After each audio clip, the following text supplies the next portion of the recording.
Estamos aqui no nosso Teamcast e hoje temos uma das histórias que eu estava aguardando por muito tempo. E é claro que eu não tô sozinha, eu tô com o Gustavo. Oi, gente, tudo bom com vocês? Convido você a abrir sua lição na lição 12, tem como título O Servo Herói. O trimestre está acabando, infelizmente, mas a lição dessa semana está muito incrível, está muito maravilhosa. Inclusive, semana que vem é Natal.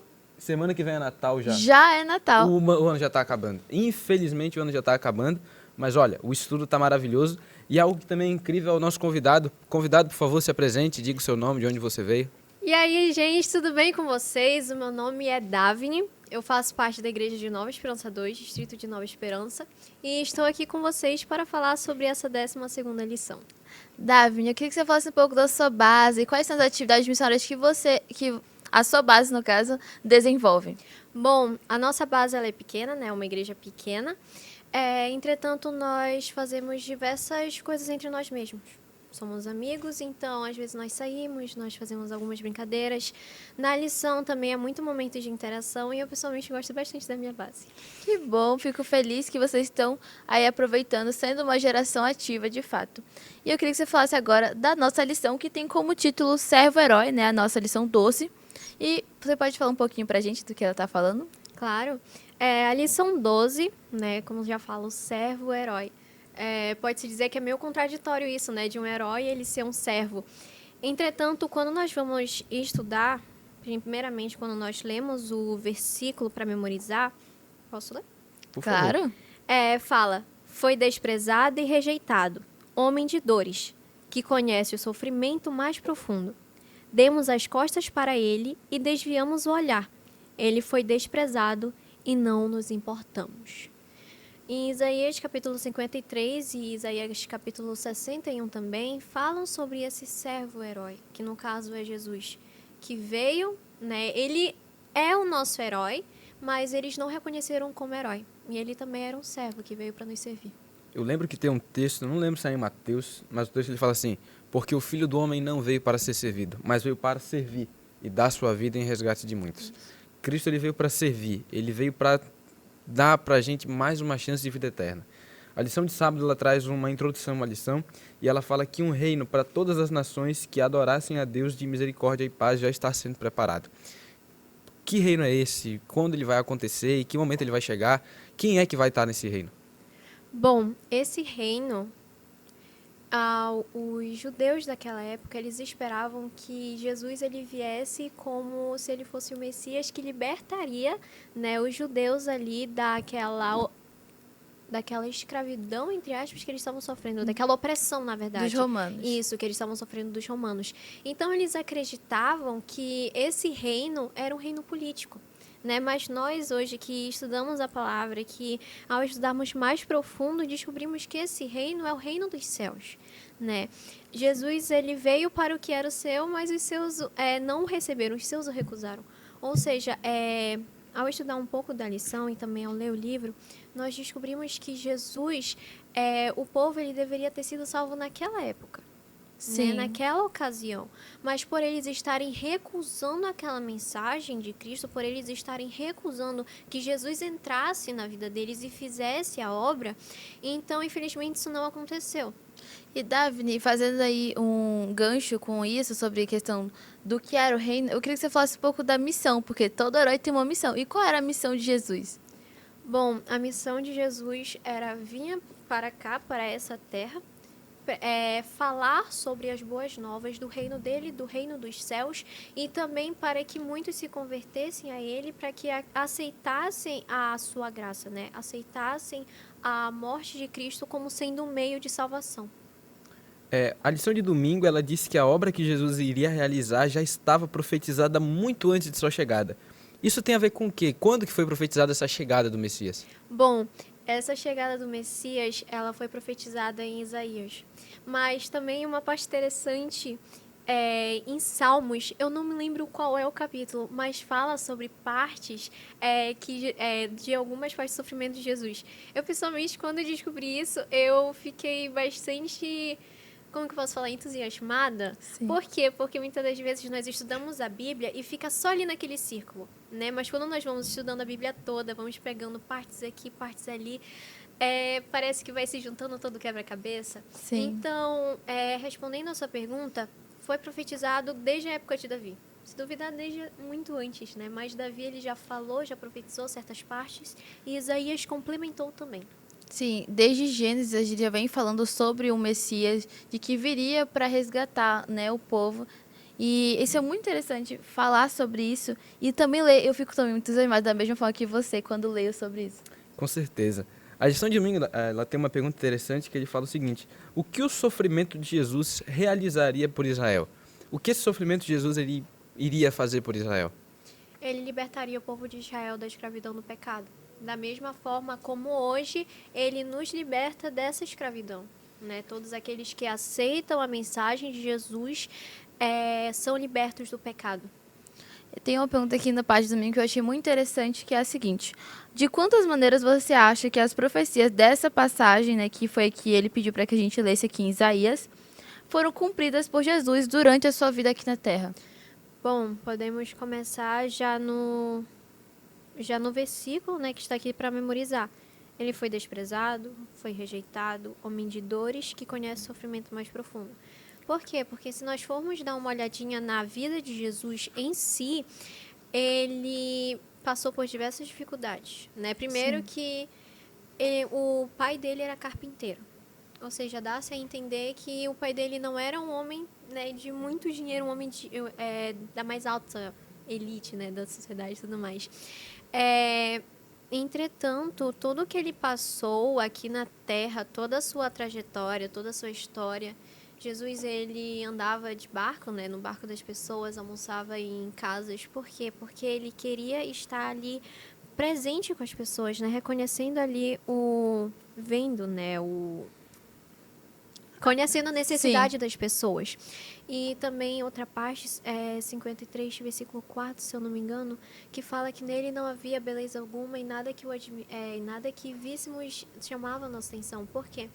É uma coisa que eu pessoalmente acho muito interessante. Fala sobre a aparência de Jesus.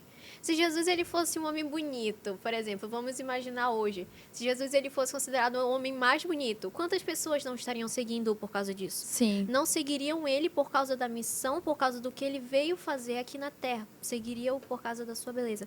Então, essas profecias, as profecias dessa passagem foram cumpridas de diversas maneiras e ao longo da trajetória de Jesus. Interessante esse ponto da aparência de Jesus e mais interessante que isso, só sobre o amor dele. A lição de segunda, lá no final, ela diz o seguinte, que ele suportaria o sofrimento e a dor para que você e eu tivéssemos chance de ser salvos. Eu lembro que a Ellen White, ela diz no livro História da Redenção, ela diz que ainda que só uma pessoa tivesse pecado, Cristo ele viria ao mundo para morrer por essa única pessoa. E a pergunta que vem em seguida é essa pergunta que eu quero te fazer. Pode existir um amor maior do que esse? Existe uma prova de amor maior do que aquela dada na cruz do Calvário? Olha, eu pessoalmente eu acho que não. Porque quem é pai, quem é mãe, né, não arriscaria dar o seu filho por uma pessoa que massacrou ali várias vezes, Sim. que rejeitou várias vezes. Então eu acho que não. Só sendo criador mesmo para amar tanto nós, né, que muitas das vezes rejeitamos a Deus. E Davi, a gente já tá indo pra nossa parte favorita, que eu sempre falo, que é a terça-feira, né? O making off. Com certeza, making off, a lição de terça, pra gente que é curioso, é a melhor parte, Realmente. porque a gente sai um pouco daquele aprofundamento, a gente se descontrai um pouquinho mais, a gente aprende coisa que às vezes não tá na Bíblia, mas que a história São prova aqueles pra gente. assuntos que a gente usa pra puxar assunto com os outros. Isso. Dessas quatro curiosidades aqui, teve alguma que chamou a sua atenção? Sim, o último ponto. Posso ler ou você já? Pode ler, por favor. Claro, pode ler. Os judeus, no tempo de Jesus, estavam esperando um Messias super-herói. Alguém que derrotaria as forças romanas ocupantes e se estabeleceria como rei de Israel. Mas Jesus mostrou que o Messias devia ser o sofredor servo de Deus, um humilde líder que conquistaria, demonstrando amor e sofreria em favor dos outros. Eu, pessoalmente, foi o que mais me chamou a atenção, né? Eu sou uma pessoa que gosta bastante de história. Então, Sim. quando... Somos duas, eu também amo história. É incrível. Então, quando vamos estudar a história para ver o que estava acontecendo na época de Jesus, tudo que estava vivendo, quando vamos um pouco mais atrás, né, quando voltamos um pouco no tempo, nós vemos que aquilo que eles estavam passando era só consequência. Porque o povo na época de Malaquias, eles estavam recusando a Deus, rejeitando completamente. Eles iam para a Babilônia, entendeu? Aí acontecia lá toda aquela coisa, eles, Senhor, por favor, nos liberte. Aí depois eles voltavam para Jerusalém e depois fazia tudo de errado de novo. E eles começaram a negligenciar, né, as atividades que aconteciam no templo. Eles fizeram com que o templo, ao invés de se tornar um lugar sagrado, se tornasse um lugar totalmente profano.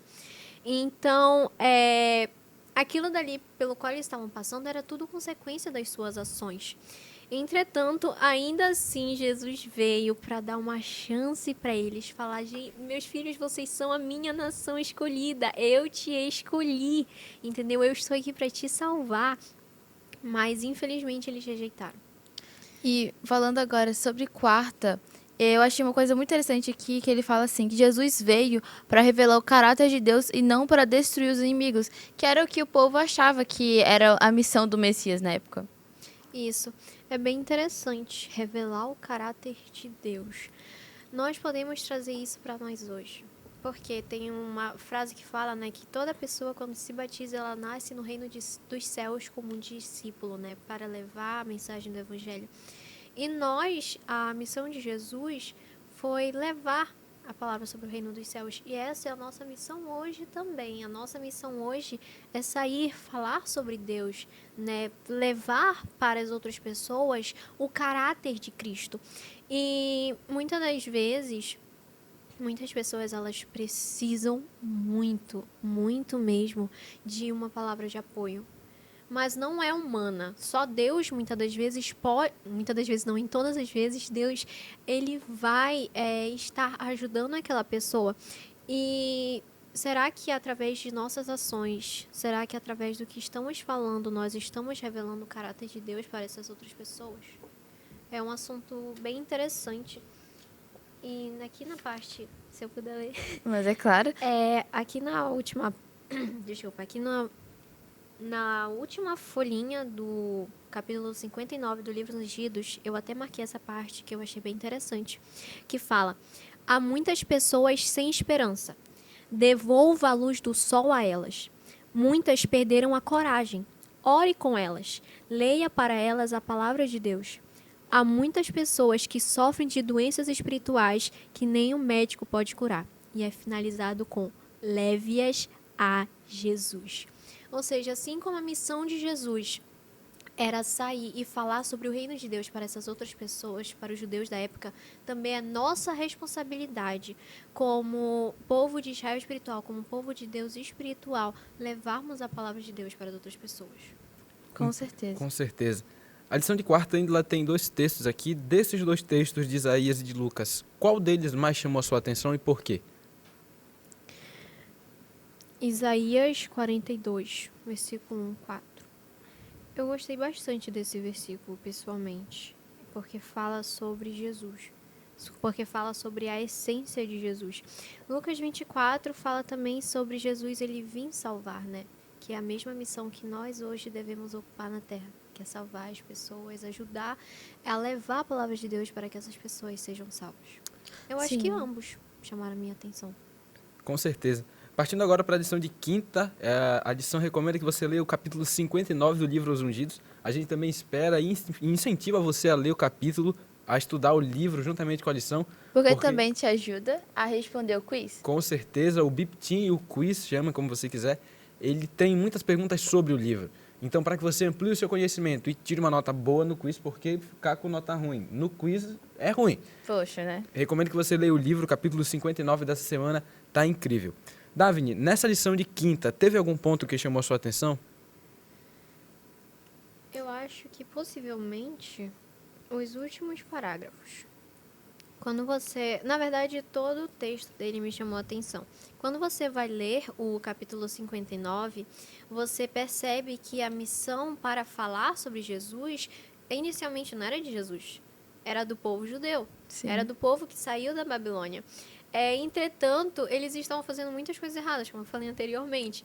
Uma dessas coisas foi referente aos dízimos, que Deus ele falou, vocês estão me roubando. Aí o povo vai perguntando o que nós estamos lhe roubando. Aí ele vai falando dos dízimos e das ofertas. Ou seja, eles estavam totalmente infiéis, eles não estavam ali seguindo a regra, né? Seguindo a norma.